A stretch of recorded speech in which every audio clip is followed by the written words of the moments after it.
Hello world and welcome to this video.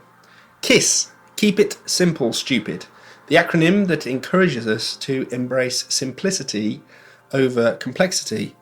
So today I'm going to be talking about how this can apply to learning modular synthesis. So if you are somebody who has recently or maybe even a while ago got into modular and you're finding it difficult, you're finding it frustrating, you don't know where to start, or maybe you're somebody who's thinking about getting into it but you're worried about the complexity of it, hopefully this video will help you out. So a lot of these ideas have come from my experience over the last few years of learning modular and also trying to teach some of what I know to the students that I encounter on a daily basis in my day job as a lecturer. What I'm not going to be doing in this video though is I'm not going to be explaining sort of basic modules or what certain modules do or what an oscillator is or what an LFO is. So if you are interested in some videos that go through some of the basic principles of modular synthesis, or you have any questions, please do drop them in the comments below and I will try and answer them, or perhaps even make a future video answering them. And of course, if you enjoy this video, please hit like, and if you would like to see more videos like this, then hit the subscribe button. If you want to support the channel further, then you can always do so by heading over to my Patreon, which I've sort of very recently set up. It's still being configured at the moment, but I'm hoping to get more videos up on there. And of course, Patreon is ad-free. You can follow with a free account, and you can watch a lot of these videos without adverts in them. And that's where I'm going to be posting a lot of my music content in the future. So without further ado, let's get into this. What I'm really advocating for here is to view the modular as not a collection of modules, but as a single instrument, and to try and learn the foundational techniques before tackling any complex patches. I think there is a tendency that we think of modular as being this huge creative beast where we have the freedom to do whatever we want with so many choices of different modules, but actually what can often happen is that we get creative paralysis because of the overwhelm from all of that choice and knowing where to start and knowing what to do. So hopefully this will give you some ideas. So what I think is really important when you are starting out with modular, and this could probably apply to any practice really, you know, from knitting to playing the harp. It's really important to focus on the fundamentals, understand what the core principles are. So you know, what is an oscillator? What are filters? What does an envelope do? You know, and there are countless videos, I'm sure, on YouTube, books, articles, all the rest of it, where you can find this information. So I'm not going to go into that now. But what I am suggesting is that if you are new to modular, that you really should take some time to try and understand these principles and to try and understand what these things mean and what they do and how they work within the system.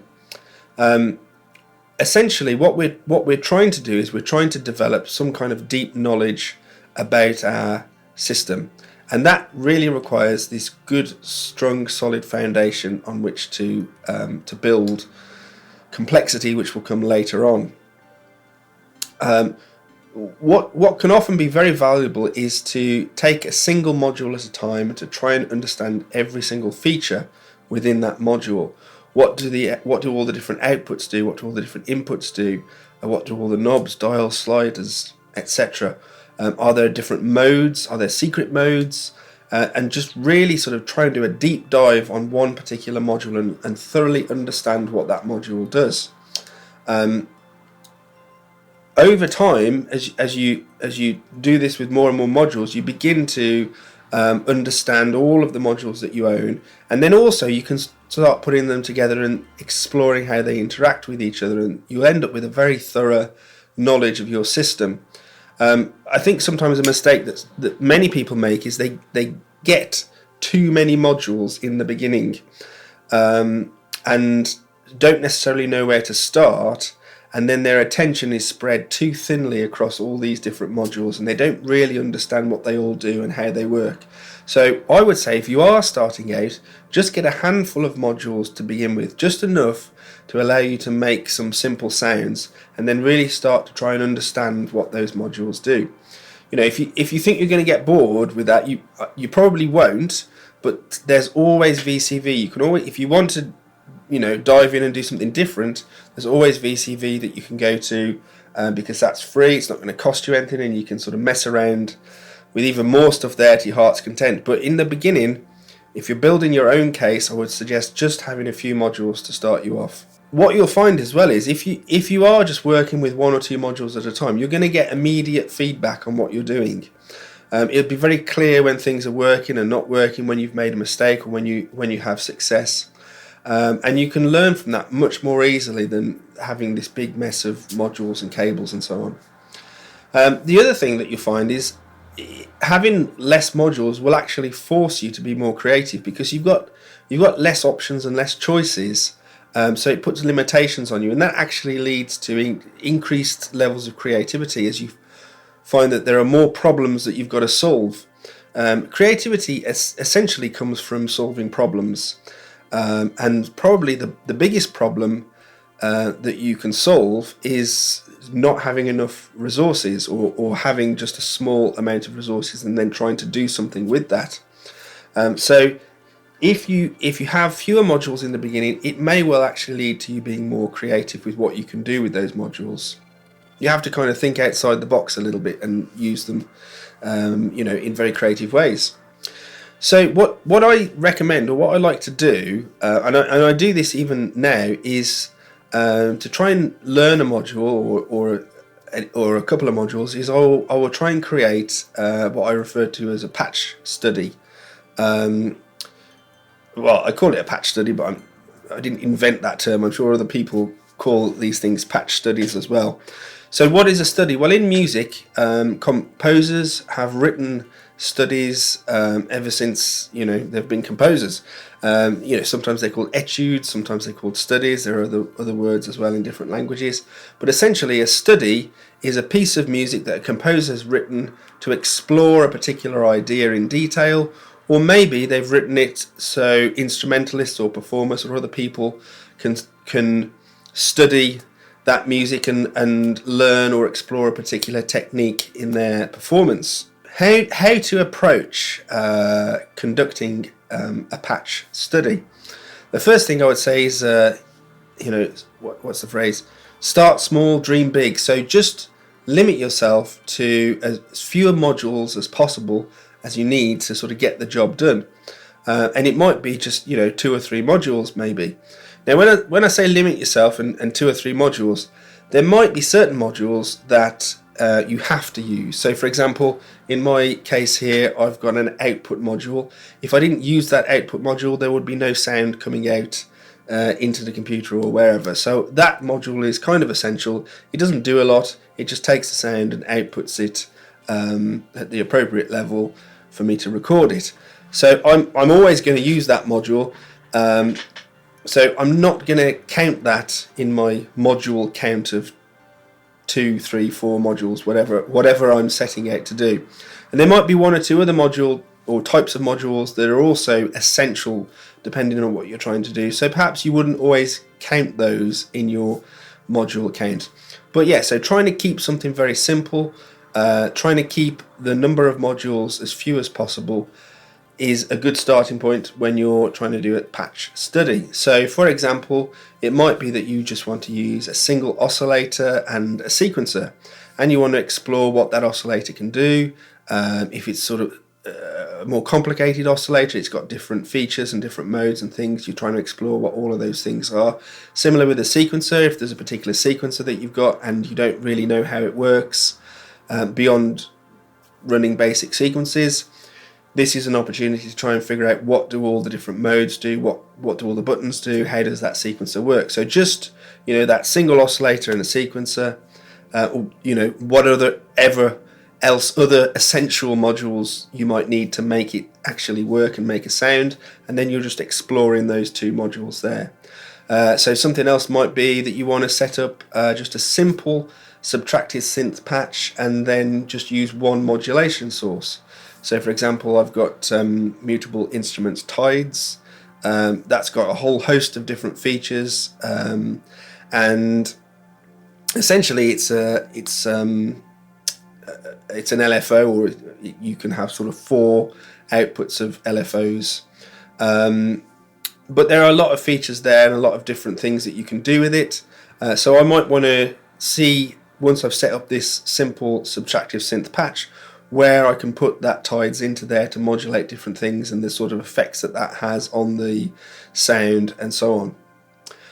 Something else might be just to set up a simple noise patch with a filter or a number of filters and explore different timbres and different textures and sounds that you can create there. So again, it's just taking like 1 or 2 simple or 1 or 2 modules and creating a simple patch that you can explore specific things. And you always want to try and set a clear goal for what you're intending to do there. Now, it may be, of course, that you set that goal, but other things come about, other things crop up, and you could go off on a tangent or a different path from what you're intending to do and come up and discover something really interesting. Doesn't mean, say, you've got to stick to that original goal, or it might be that you just want to make a note of that that path, that alternative route, and come back to it later on.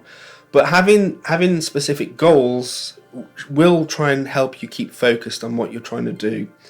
So it might be, I don't know how many ways you can modulate X, Y, and Z, or how could you, take a simple sine wave sound and transform it into something sort of richer and more evolving texturally.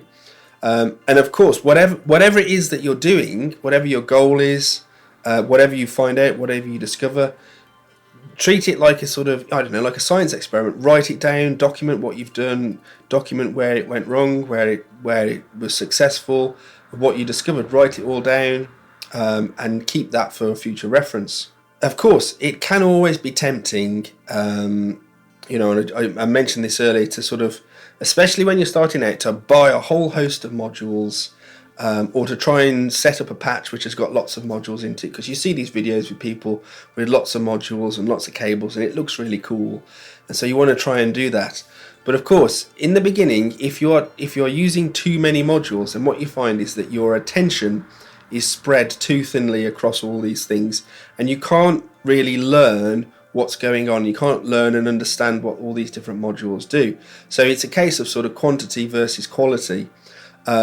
You might have lots of modules and it looks cool and all the rest of it, but in terms of what you're learning and the quality of your learning around the patch, and what you're trying to do, you probably find that you learn more from just having these few modules.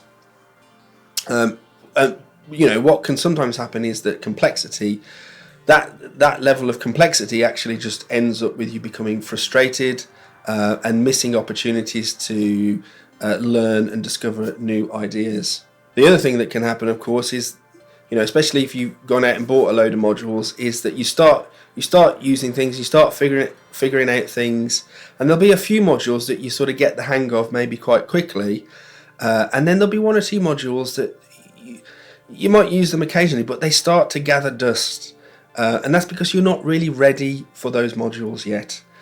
So they start gathering dust. You don't use them. You just kind of forget about them. They sit there in the case. We've probably all done this.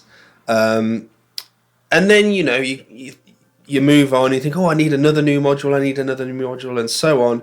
And those modules, you never come back to them. They just sit there gathering dust. And either you sell them or they just sit there taking up space. So if you can sort of really limit yourself in the beginning and not have too many modules, hopefully that won't happen, and you will be using all the modules that you have. And then, of course, that will hopefully mean that when it comes time to expand, you're only going to buy modules when you need to, and just try and buy 1 module at a time. So not going out and splurging a load of cash on buying loads more modules, because again, the same things happens. You probably learn a couple of them, but some of them will sit there gathering dust. So just always try and keep your module purchases just 1 at a time, so that you can dedicate time to learning that new module, and then moving on and getting a new one when or as and when you need it. And of course, sometimes you don't always need a new module. There might be a particular problem that you're trying to solve or something you're trying to do creatively, and you think you need a new module for it. But a little bit of research and a little bit of exploration, sometimes you can find actually you can you can solve that problem with some of the modules that you've got. So it's always worth going back to what you've already got in your case, going back to YouTube, looking at videos, because sometimes you can find solutions with what's there already. And of course, as you start to get familiar with those modules that you've already got, you start to learn your case, your rack as a system. You don't necessarily think in terms of this module or that module, but you start to think of it as an interactive system, and you start to think about how the modules interact with each other. And that really then, that's when you're starting to get a real understanding of what what you can do with your setup. So beyond what I've mentioned already, what are some of the benefits then of conducting some of these studies, some of these patch studies, and trying to keep things simple? Well, hopefully you should develop better sound design skills because you have a thorough understanding of the basics and the fundamentals. When it comes time to try and create things which are more complex and to build on what you've got already, you've got a solid foundation to work with. You should hopefully will also develop confidence because you'll be coming from a place where you understand how things work and you understand what's going on. So rather than frustration and confusion, you actually feel more confident with what you're doing, and you'll feel more confident in your patching, and ultimately, hopefully, happier with the music that you produce. It may also lead to you developing your own sort of unique voice because you've done that study and you spent that time exploring how things work and exploring the modules that you have, and you have this understanding. It will hopefully help you to develop your own unique voice. And of course, once you've got this, you conducted all these studies, or even as you keep doing them more and more, because there is never really an end point to this. It's just you just keep doing it. But you find that sometimes these studies will lead into new areas, and you get more kind of happy accidents and more happy accidental discoveries. It may be that certain patches, certain simple patches, you might combine with other patches and you can create more complex patches, and that in turn leads to your own sort of or to building your own unique voice and your own sound. So just to sort of conclude this then, I would like to maybe set a challenge for you to try doing some sort of minimalist patches. I know there's lots of videos. If you look for these on YouTube already, there's lots of videos, sort of 3 module patches and so on, that can spark some inspiration. But try and go out and do some patches where you're just using 3 modules or you're just using 4 modules, and just do some simple studies. Set yourself a goal of something you want to explore and go out and try and do something. Maybe revisit some old modules that you haven't looked at for a while, and if there's a mode that you've not explored, try and do that. I've recently started doing that myself. So I've had Clouds for a long time, which is actually it's a clone. It's the Jack Plug Typhoon, which is running a different firmware, and it's got lots of different modes in there that I've rarely used. So I'm sort of going back and trying to sort of rediscover what I can do with that module. Okay, so if you have enjoyed this video, then please hit the like button, and if you would like to see more, hit the subscribe button. It really does help me and it helps the channel. I know that a lot of people who watch these videos aren't necessarily subscribers, so please do that, as it will help me immensely.